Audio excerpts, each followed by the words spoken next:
सभी पत्रकार बंधुओं को मेरा नमस्कार। और ये जो प्रेस वार्ता है, ये प्रेस वार्ता बहुत ही अहम बिंदु पे है। हम सब जानते हैं दिल्ली के मुख्यमंत्री कट्टर बेईमान, पापी आपके कन्वीनर, जिनको अगर पहले हम कहते थे कि कट्टर बेईमान और निकम्मे हैं, निठल्ले हैं, तो कल सर्वोच्च न्यायालय की कुछ टिप्पणियां आई हैं और इस प्रेस वार्ता में अगर ये कहा जाए कि अरविंद केजरीवाल केवल कट्टर बेईमान, निकम्मे और निठल्ले नहीं, बल्कि जनता विरोधी भी हैं और धोखेबाज भी हैं। मैं ये आपके समक्ष रखना चाहूंगा। Regional rapid transport system RRTS इसका शॉर्ट फॉर्म है। दिल्ली से मेरठ तक ये कॉरिडोर बन रहा है जो 82 किलोमीटर का है और आम जनता दिल्ली और उत्तर प्रदेश की 60 मिनट में दिल्ली से मेरठ तक पहुंच जाएगी। हम सब ने देखा, अभी कुछ ही दिन पहले की बात है, आदरणीय प्रधानमंत्री नरेंद्र मोदी जी ने जो 17 किलोमीटर का पहला फेज था उसका इनॉग्रेशन भी किया। और ये आंकड़े बड़े अहम हैं। कुल लागत इस प्रोजेक्ट की 31,632 करोड़ है, जिसमें अभी तक केंद्र सरकार को 5,867 करोड़ रुपया देना था। यह योगदान केंद्र सरकार का था और यह पूरा दे दिया गया। उत्तर प्रदेश सरकार को 5,828 करोड़ देना था, यह भी पूरा दे दिया गया। दिल्ली सरकार, अरविंद केजरीवाल निकम्मे और निठल्ले ऐसे ही नहीं कहलाते, इनको 1138 करोड़ रुपया देना था।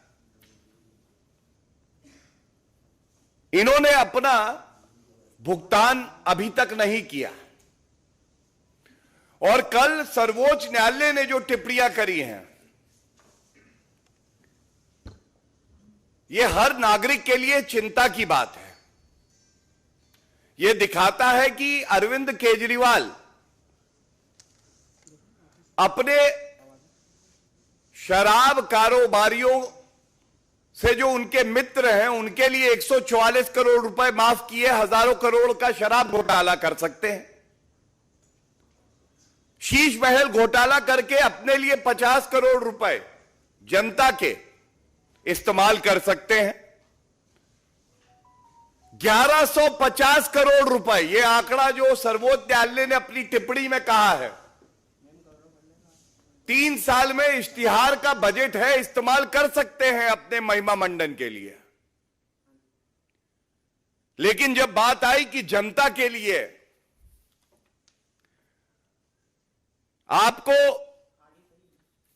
जो योगदान देना है कृपया करके उसको करिए, तो अरविंद केजरीवाल की सरकार ने हाथ खड़े कर दिए। उन्होंने कहा मुझसे ना हो पाएगा, मैं आया हूं शराब कारोबारियों की चिंता मैं करूंगा, शीश महल का बंगला मेरे सपनों के अनुसार बनेगा, लाखों का मार्बल लगेगा, लाखों के पर्दे लगेंगे, जनता की सहूलियत मेरी प्राथमिकता नहीं है। और जब यह बात कही गई, यह आदेश अभी सर्वोच्च न्यायालय का आया नहीं है, लेकिन जो टिप्पणियां की गई न्यायालय में, बड़ी जिम्मेदारी से आपके समक्ष वो मैं रख देता हूं। सर्वोच्च न्यायालय ने अरविंद केजरीवाल की सरकार से बिल्कुल स्पष्टता से सवाल किया, एक आम जनता के लिए जो प्रोजेक्ट है, नेशनल इंपॉर्टेंस का जो प्रोजेक्ट है, इसके लिए आपकी सरकार के पास रुपया नहीं है। उसके बाद सर्वोच्च न्यायालय ने बड़ी स्पष्टता से कहा, और यह टिप्पणी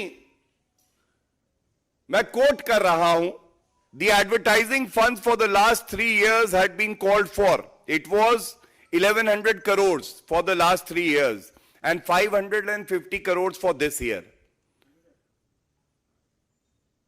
यह टिप्पणी करने के बाद, क्योंकि दिल्ली की बेईमान सरकार, घमंडी सरकार योगदान देने के लिए तैयार नहीं थी, तो जो सर्वोच्च न्यायालय ने आदेश किया वो आपके समक्ष रखना अति आवश्यक है। सुप्रीम कोर्ट ने कहा, certainly contributions can be made to infrastructure projects, और डायरेक्शन दिया है कि अगर एक हफ्ते के अंदर दिल्ली की सरकार अपना योगदान पूर्ण नहीं करती है, तो जो एडवर्टाइजिंग बजट है दिल्ली सरकार का, उसमें से यह कट जाएगा। यह आदेश 1 सप्ताह के लिए अबेंस में है और यह लागू 1 सप्ताह बाद होगा। अब जब यह बात हमने उठाई है, मैं आपको एक और जानकारी दे दूं, यह पहला आदेश नहीं है सर्वोच्च न्यायालय का, इससे पहले 4 आदेश और हैं। 6 मार्च 2019, 3 जुलाई 2023, 21 अप्रैल 2023, 24 जुलाई 2023। और धोखेबाज क्यों कहा अरविंद केजरीवाल को? संवैधानिक व्यवस्था को कोई तार-तार कर दे, उस व्यक्ति का नाम अरविंद केजरीवाल है। मैं वो सारे आदेश अपने समक्ष लाया हूं, लेकिन मैं 24 जुलाई का जो आदेश है वो आपके समक्ष जरूर पढ़ूंगा। मेरे हाथ में सुप्रीम कोर्ट का वो ऑर्डर है। धोखेबाज अरविंद केजरीवाल क्यों? जनता के हित की सुध नहीं लेंगे। सर्वोच्च न्यायालय में हलफनामा दिया जाएगा और सर्वोच्च न्यायालय में भी धोखा कर दिया।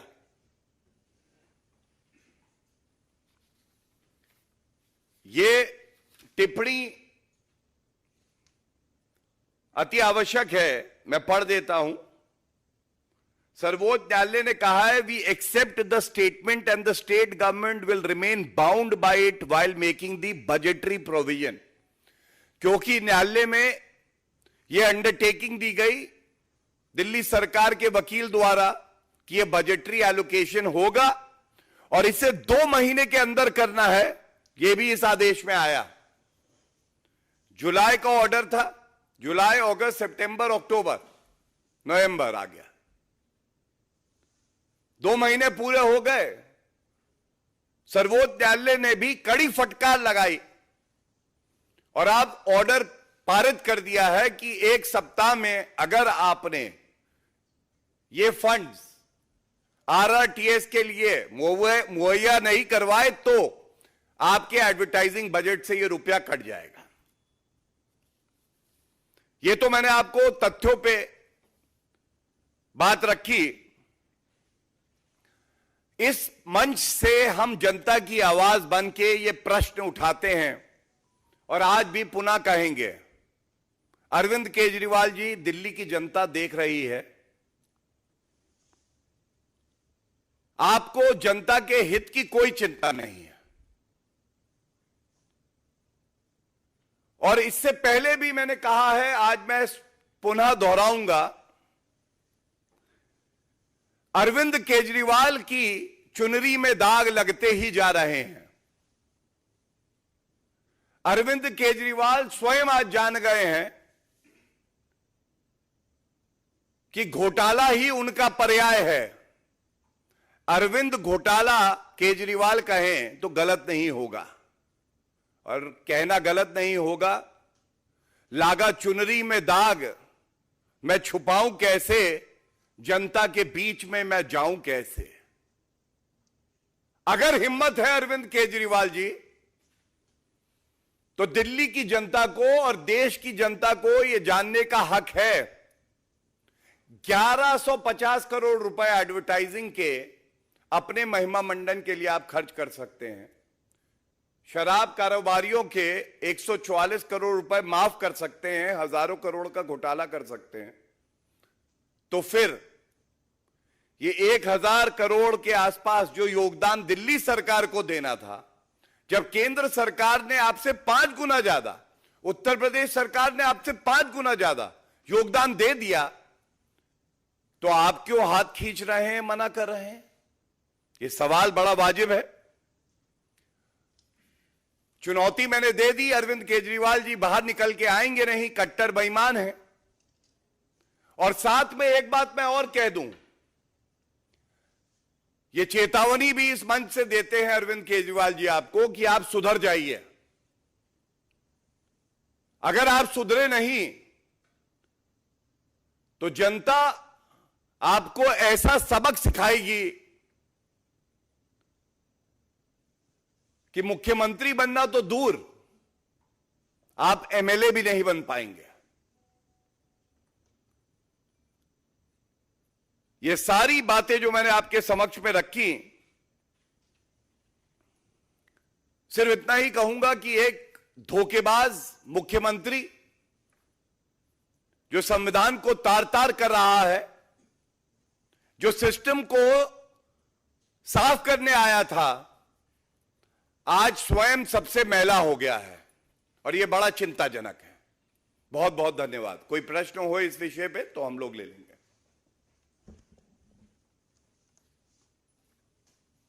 Any questions? नन? ओके, आप क्वेश्चन। ईडी की कार्रवाई पर कांग्रेस की तरफ से बयान आया है कि आप चुनाव हारेंगे, इसलिए ईडी की कार्रवाई हुई, क्योंकि इस यंग इंडिया वाले मामले में ना कोई शिकायत करता है, ना किसी ने कहा कि मेरे साथ।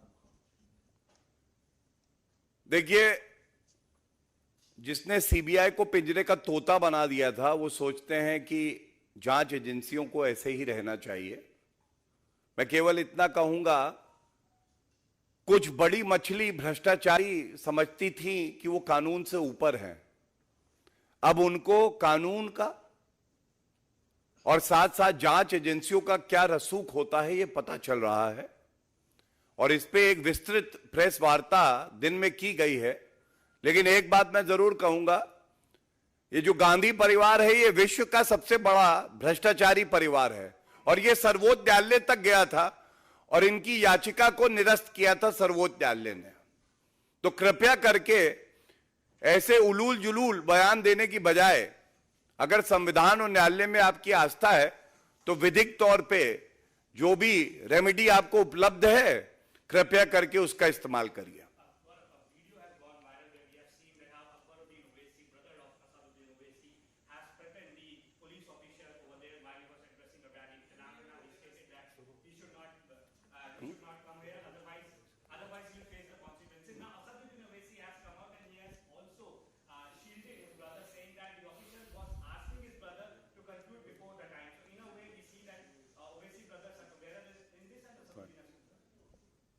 देखिए, चाहे असदुद्दीन ओवैसी हो, चाहे अकबरुद्दीन ओवैसी हो, ये लोग केवल भड़काऊ बात करते हैं, संविधान को तार तार करते हैं। और अकबरुद्दीन ओवैसी तो वही हैं जो कह रहे थे 15 मिनट के लिए पुलिस हटा दो। फिर से उनका ये अराजक रूप सामने आया है। इतना जरूर कहना चाहूंगा, उन्होंने बोला कोई माइका लाल पैदा नहीं हुआ मुझे रोकने के लिए। तो जब भारत माता के लाल वर्दी पहन के आते हैं और कानून तोड़ने वालों को 10 डंडे मारते हैं और गिनते 1 हैं, तो वर्दी का रसूख भी पता चलता है। और ऐसे अभद्र जो बयान देते हैं, उनको अपनी हैसियत भी पता चलती है। कानून से ऊपर कोई व्यक्ति है नहीं। और वर्दी का रसूख ऐसा है, जो ये वक्तव्य बोल रहे हैं, अगर वर्दी अपना काम करने लगी तो इनकी सारी हेकड़ी निकल जाएगी। धन्यवाद।